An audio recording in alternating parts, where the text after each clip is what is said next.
Viewers நாம் இன்னைக்கு பார்க்க போகிறது ஃபியட் புண்டோ. இந்த வண்டியில் உள்ள ப்ராப்ளம் என்னன்னு கேட்டிங்கன்னா ஸ்டேரிங் டைட்னு சொல்லி கஸ்டமர் சொல்லியிருக்காங்க.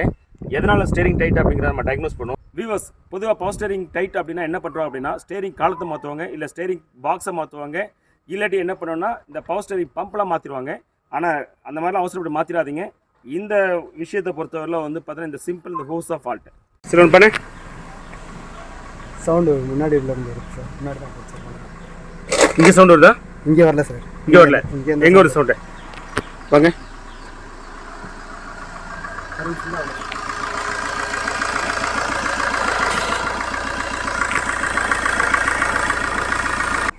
வீவர்ஸ் இப்போ இந்த ஸ்டேரிங் டைட்டுங்கிற ப்ராப்ளத்தை நம்ம ரிசால்வ் பண்ணிட்டோம். இப்போ ஃப்ரீயாக இருக்குது, பக்காவாக இருக்குது. என்ன பண்ணும் அப்படிங்கிறத காட்டுற பாருங்க. இந்த வண்டியில் பவர் ஸ்டேரிங் டைட்டாக இருந்ததுக்கான காரணம் வந்து பார்த்தீங்கன்னா ரொம்ப சிம்பிளான காரணம் என்னன்னு கேட்டிங்கன்னா இந்த ஹோஸ் வந்து பார்த்தீங்கன்னா பெண்டாக இருந்தது தான் காரணம். வீவர்ஸ் இந்த ஹோஸ் தான் இந்த வண்டியில் இருந்தது.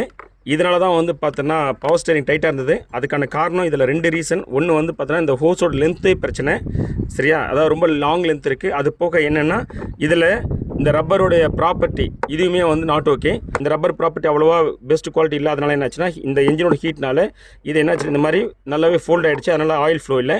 இப்போ நான் என்ன பண்ணியிருக்கேன் அப்படின்னா இதே பார்ட் நம்பர் கிடைக்கல, ஃபியட்டோட ஒரிஜினல் பார்ட்ஸ் கிடைக்காதனால இப்போ நான் என்ன பண்ணியிருக்கேன்னா ஒரு நல்ல குவாலிட்டி உள்ள இந்த ஹோஸை லென்த்தி ஹோஸ் வாங்கிட்டு வந்துட்டேன். இப்போ என்ன பண்ணியிருக்கேன்னா இந்த சைஸ் இதுக்கும் இப்போ இந்த ஜாயின்ஸ் பண்ணுற இடத்துக்கும் இடையில் எவ்வளோ சைஸ் இருந்தால் சரியாக இருக்கும், எவ்வளோ சைஸ் இருந்தால் இந்த மாதிரி ஃபோல்ட் ஆகாமல் போகும் அப்படிங்கிறத சைஸை கரெக்டாக எடுத்து கட் பண்ணி ஃபிக்ஸ் பண்ணிட்டேன். அது போக இந்த ரப்பர் குவாலிட்டியுமே பெஸ்ட்டு குவாலிட்டி வாங்கிட்டு வந்திருக்கேன்.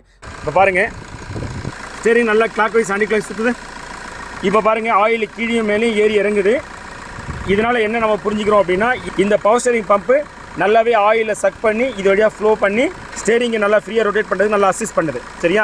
இதுக்கு முன்னாடி என்னென்னா இந்த ஆயில் இது வழியாக ஃப்ளோ ஆகாது, ஏன்னா இந்த இடத்துல மடங்கிறதுனால. அது எதனால் அப்படின்னா இந்த டியூப் ப்ராப்ளத்தினால, அதாவது இந்த ஹோஸ் ப்ராப்ளத்தினால இருந்துச்சு. இப்போ இந்த ஹோஸ் நம்ம மாற்றிட்டோம். இந்த வண்டியில் பம்பு ப்ராப்ளம் கிடையாது, இந்த வண்டியில் ஸ்டேரிங் காலம் ப்ராப்ளம் கிடையாது.